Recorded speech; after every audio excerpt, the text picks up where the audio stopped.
पुण्यातील चंदननगर परिसरातून एक अत्यंत धक्कादायक आणि मन हेलावणारी घटना समोर आली आहे। चारचाकी गाडी फ्लॅट खरेदीसाठी लाखो रुपयांची रक्कम आणि सोन्याच्या अंगठीची हाव धरत सासरच्या मंडळींनी केलेल्या सततच्या शारीरिक व मानसिक छळाला कंटाळून एका 25 वर्षीय विवाहितेने गळफास घेऊन आपली जीवनयात्रा संपवली। तेजस्विनी गोरख सोनवणे असं आत्महत्या केलेल्या दुर्दैवी विवाहितेचं नाव आहे।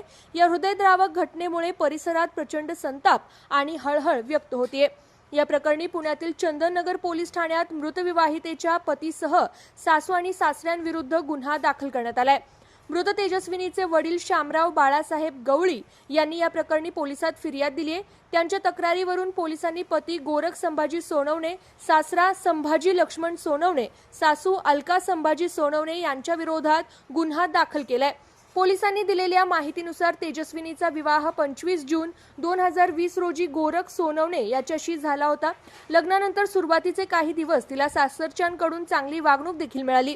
या दाम्पत्याला वीरा वय 2.5 वर्ष नावाची एक लहान मुलगी देखील आहे। मात्र मुलगी झाल्यानंतर सासरच्या मंडळींचा खरा चेहरा समोर आला आणि त्यांनी तेजस्विनीचा छळ करण्यास सुरुवात केली। तेजस्विनीच्या छळाची मालिका पैशांच्या हव्यासापोटी सुरू झाली आणि ती दिवसेंदिवस क्रूर होत गेली। एप्रिल 2026 मध्ये पती गोरख याला फ्लॅट खरेदी करायचा होता। त्यासाठी त्याने पुन्हा तेजस्विनीकडे 3 लाख रुपयांची मागणी केली।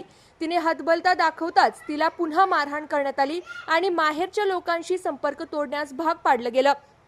महिन्याभरातच अधिक मास असल्याने तेजस्विनीच्या वडिलांनी जावई आणि व्याहींना परंपरेनुसार जेवणासाठी बोलवलं होतं। मात्र आम्हाला सोन्याची अंगठी दिली तरच जेवायला येऊ, नाहीतर येणार नाही असा हट्ट पतीने धरला। अखेर ते जेवायला आले, पण तिथेही त्यांनी वाद घालत रागाच्या भरात तेजस्विनीला सर्वांसमोर मारहाण करून शिवीगाळ केली। सासरच्या लोकांची पैशांची आणि वस्तूंची हाव संपत नसल्याने तेजस्विनी प्रचंड मानसिक दडपणाखाली होती।